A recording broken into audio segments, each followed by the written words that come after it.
بحث جنس الجامعة. تتفضل. Merci à vous, monsieur. J'espère que vous m'entendez sans micro. Ah, d'accord. Avant de commencer, je tiens à remercier les organisateurs pour la programmation de ce colloque, ainsi pour leur choix judicieux, notamment dans une conjoncture marquée par une crise multidimensionnelle. Mon intervention portera, Inch'Allah, sur le sujet du Covid-19, guerre en Ukraine, quel impact sur les IDE, les investissements directs étrangers au Maroc. Alors, sans m'attarder, le plan de la présentation est le suivant. Une petite introduction. Après, on va essayer de donner des éclaircissements sur l'évolution des IDE au Maroc, ainsi que les principales mesures prises en vue d'améliorer l'attractivité du Maroc, avant d'entamer un point important sur les faiblesses qui entravent l'amélioration du climat des affaires au Maroc. Et ensuite, on va voir s'il y a un impact direct de la guerre ukrainienne sur les IDE, et ensuite une petite conclusion. Alors, pour introduire, j'aimerais rappeler le rôle central que joue l'investissement comme étant une source de croissance et de développement. Il augmente la capacité productive de l'économie, stimule la création d'emplois et la croissance des revenus. En revanche, l'environnement international ces dernières années a été profondément bouleversé à cause des crises actuelles. Selon le dernier rapport de la CNUSED sur l'investissement dans le monde, les flux d'IDE vers les économies en développement vont probablement suivre une trajectoire descendante. Et certainement l'incertitude des investisseurs et leur aversion au risque pourraient exercer une forte pression à la baisse sur les flux mondiaux cette année.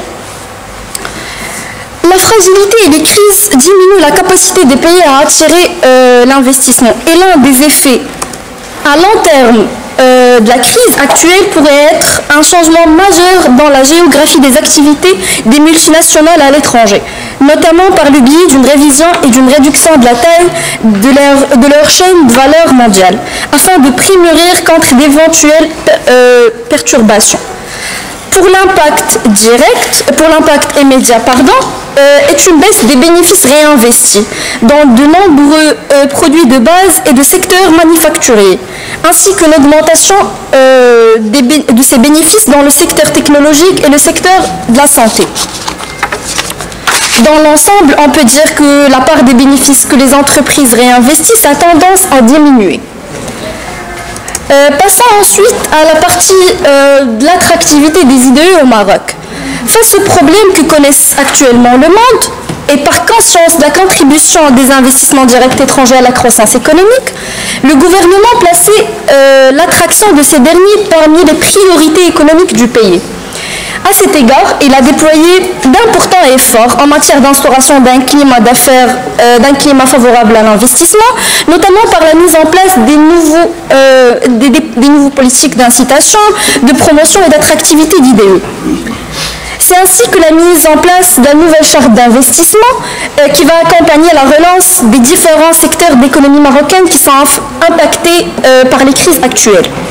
Alors, notre pays est souvent présenté comme une terre d'accueil des IDE, ce qui semble tout vrai. Une stabilité politique, bas salaire, proximité avec le premier marché mondial, l'Europe, ce qui en fait une porte d'entrée idéale pour les entreprises internationales qui cherchent à se développer sur des nouveaux marchés.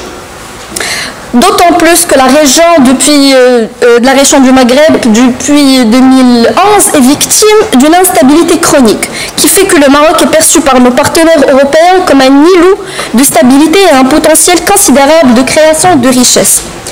En effet, plusieurs politiques attractives et réformes ont été mises en place par le Maroc pour obtenir les meilleurs résultats.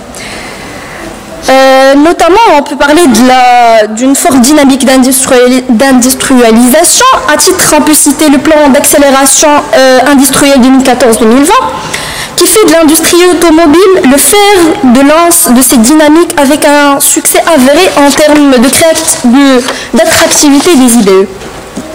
Alors, pour l'évolution des IDE au Maroc, sans s'attarder, je vais dire que selon l'Office d'échange, le flux net des IDE a atteint 20 milliards de dirhams en 2022, en hausse de 8,3% par rapport à 2021. Pour ce qui est l'origine... Comment je peux revenir? Pour ce qui est l'origine des investissements, la France est le premier investisseur au Maroc en 2021, avec un flux net de 6 milliards de dirhams. Cependant, cet essor ne devrait pas cacher certaines aberrances. En l'occurrence, c'est de la faiblesse des montants réinvestis par les entreprises et le nombre de brevets délivrés. Prenons exemple des IDE en provenance de France, qui est le principal investisseur étranger au Maroc, comme j'ai déjà cité. Les entreprises françaises sont très présentées au Maroc, notamment dans les secteurs de l'automobile, l'aéronautique et de la finance. La ventilation sectorielle des IDE nous montre des résultats intéressants. Pour l'immobilier, à un part de 27% des recettes d'IDE, le commerce à 20% et pour l'industrie, c'est 24%. Pour ce secteur d'industrie, qui est un secteur le plus intéressant d'un point de vue technologique, n'a capté malheureusement que 24%, soit moins que l'immobilier qui est un secteur stérile technologiquement. Passons ensuite à un autre point à évaluer, c'est les brevets, notamment ceux déposés par les résidents. Ces derniers sont un indicateur important pour mesurer le niveau d'innovation dans un pays et donc indirectement l'efficacité de la recherche et du développement. Si les flux d'IDE sont accompagnés d'un vrai transfert de technologie et pas uniquement de savoir-faire, cela doit impérativement impacter notre capacité à innover. Sur ce point, nous avons choisi comme référence le pays, la Turquie, qui est souvent considéré comme un pays de référence quand on parle de décollage, quand on parle d'un décollage économique réussi. Selon les données de l'Organisation mondiale de la propriété intellectuelle, concernant le Maroc, comme vous voyez ici, le nombre de brevets délivrés pour les demandes déposées tourne de 100 par an, sur la période de 2012 à 2021.